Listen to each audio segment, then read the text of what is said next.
안녕하세요. 리서치 에이전트 맥입니다.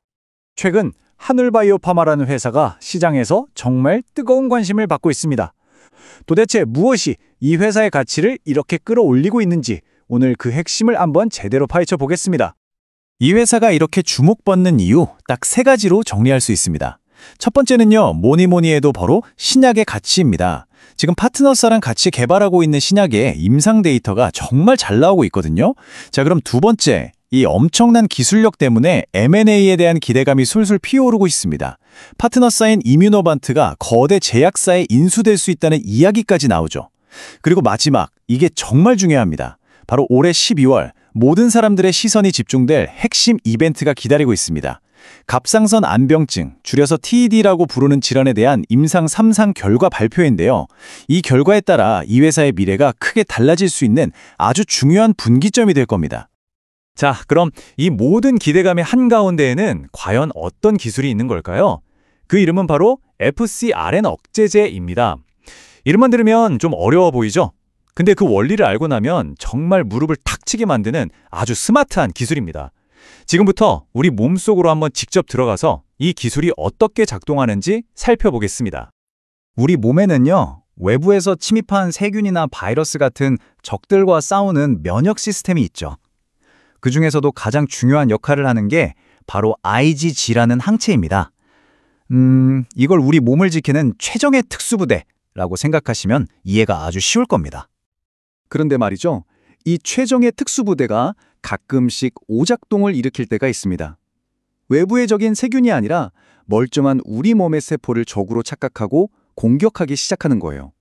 아군한테 총을 겨누는 거죠. 바로 이 배신한 특수부대를 우리가 나쁜 IgG, 다른 말로는 자가항체라고 부릅니다. 그리고 바로 이 녀석들이 류마티스 관절염이나 중증근 무력증 같은 수많은 자가면역 질환을 일으키는 진짜 주범입니다. 자, 여기서부터가 정말 흥미로워집니다. 우리 몸에는 FcRn이라는 단백질이 있는데요. 이거를 일종의 IgG 항체 재활용 센터라고 생각하시면 됩니다. 이 재활용 센터가 하는 일은 우리 몸속의 IgG 항체들을 붙잡아서 분해되지 않도록 보호하고 다시 혈액 속으로 돌려보내는 거예요. 덕분에 항체들이 오랫동안 우리 몸을 지킬 수 있는 거죠. 그런데 여기에 아주 치명적인 문제가 하나 있습니다. 이 FcRn이 우리 몸을 지키는 좋은 IgG와 우리 몸을 공격하는 나쁜 IgG를 전혀 구분하지 못한다는 겁니다. 나쁜 놈이든 좋은 놈이든 가리지 않고 전부 다 수명을 늘려주는 셈이죠. 그래서 과학자들이 정말 기가 막힌 해결책을 찾아냈습니다. 그게 바로 FcRn 억제제입니다. 이 약물이 우리 몸에 들어가면요, 병을 일으키는 나쁜 IgG보다 한 발 먼저 달려가서 재활용 센터인 FcRn의 자리를 딱 차지해버립니다. 그럼 자리를 빼앗긴 나쁜 IgG들은 어떻게 될까요? 재활용될 기회를 놓쳤으니 그대로 우리 몸의 소각장인 리소솜으로 가서 분해되어 사라져버리는 겁니다. 결과적으로 우리 몸에 꼭 필요한 좋은 IgG는 최대한 놔두고 병을 일으키는 나쁜 IgG의 숫자만 뚝 떨어뜨리는 정말 똑똑한 방식의 치료제인 거죠. 하늘바이오파마는 바로 이 FcRn 억제제 기술을 바탕으로 두 개의 강력한 무기를 개발했습니다. 하나는 1세대 약물인 바토클리맙이고요. 다른 하나는 이걸 완벽하게 업그레이드한 2세대 약물 IMVT1402입니다. 여러분, 이 슬라이드가 오늘 이야기의 하이라이트 중 하나입니다. 잘 보세요. 1세대 약물인 바토클리맙은요, 나쁜 IgG를 없애는 효과는 정말 강력했습니다. 그런데 딱 두 가지 아쉬운 점이 있었어요. 하나는 우리 몸에 꼭 필요한 단백질인 알부민 수치를 떨어뜨리는 거였고, 다른 하나는 나쁜 콜레스테롤로 알려진 LDL 콜레스테롤 수치를 높이는 경향이 있었다는 거죠. 그런데 2세대 신약인 IMVT-1041을 보세요. 효과는 1세대와 똑같이 강력한데 문제가 됐던 알부민과 콜레스테롤 수치에는 전혀 영향을 주지 않도록 완벽하게 개선됐습니다. 이게 바로 이 약이 게임 체인저가 될 수 있다고 평가받는 이유입니다.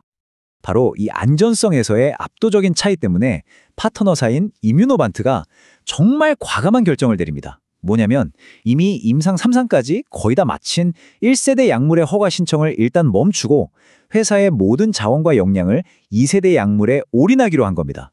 조금 늦게 가더라도 부작용 이슈가 없는 완벽한 약으로 시장 전체를 먹겠다는 아주 대담하고 전략적인 선택이었죠. 그러니까 이걸 1세대 약물에 문제가 있어서 포기한 거 아니야? 이렇게 보시면 절대 안 됩니다. 이건 실패가 아니고요.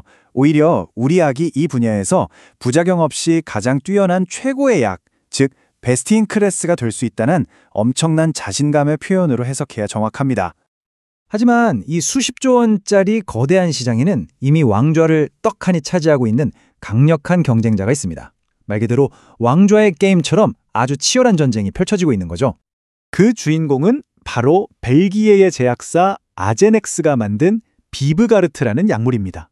이 비브가르트는요, 세계 최초로 허가받은 FcRn 억제제예요.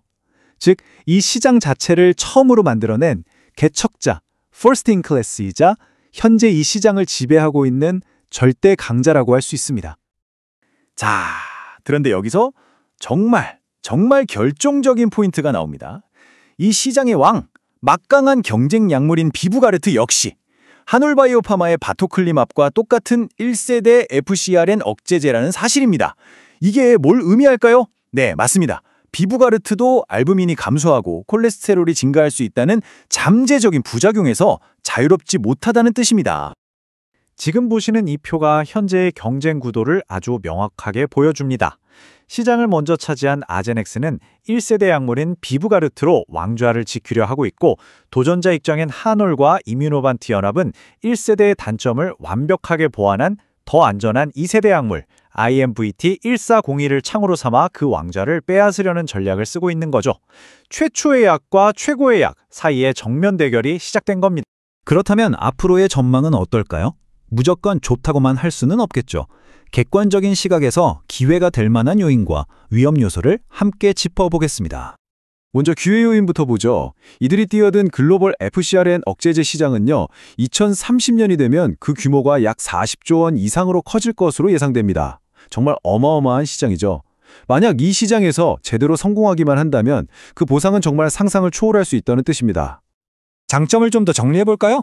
첫째, 계열 내 최고 신약을 노리는 월드 클래스급 파이프라인을 가지고 있다는 점. 둘째, 글로벌 파트너자를 통해서 그 가치를 이미 한번 검증받았다는 점. 그리고 제가 개인적으로 정말 대단하다고 생각하는 부분인데요. 보통의 바이오 벤처들과는 다르게 원래 하던 제약 사업에서 안정적으로 돈을 벌면서 그 돈으로 신약 개발 자금을 스스로 조달한다는 점입니다. 이건 정말 큰 강점이죠. 게다가 1세대 약물인 바토클리맘 역시 갑상선 암병증 TED이나 중증근무력증 GM 같은 다른 질환들에서 계속해서 중요한 임상 결과 발표를 앞두고 있기 때문에 앞으로도 시장의 관심을 계속 받을 수 있습니다. 반면에 위험 요인도 당연히 있습니다. 명확하게 알아야겠죠? 우선 신약 성공에 대한 기대감이 이미 주가에 너무 많이 반영되어 있습니다. PER이 800배가 넘는다는 건 시장에서는 이 약은 거의 성공했다고 보고 있다는 뜻이거든요. 부담스러운 가격이죠. 그리고 모든 신약 개발 회사가 가진 숙명인데, 만약 핵심 임상에서 예상치 못한 결과가 나올 경우 그 충격이 클 수밖에 없다는 본질적인 리스크를 안고 있습니다. 또 개발과 판매의 주도권을 파트너사가 쥐고 있기 때문에 그들의 전략에 따라 직접적인 영향을 받을 수 있다는 점도 고려해야 합니다. 결국 이 모든 이야기는 바로 이 질문 하나로 모아집니다. 과연 IMBT1402라는 이 하나의 신약 후보 물질이 지금 1세대 약물이 꽉 잡고 있는 이 수십조 원짜리 거대한 시장의 판도를 완전히 뒤집어 놓을 게임 체인저가 될 수 있을까요? 그 대답은 앞으로 차곡차곡 발표될 임상 데이터들이 분명하게 말해줄 겁니다. 오늘 제가 준비한 분석은 여기까지입니다. 이 내용은 여러분의 이해를 돕기 위한 정보 제공이 목적이지 특정 종목을 사거나 팔라고 추천하는 것이 절대 아님을 다시 한번 분명히 말씀드립니다.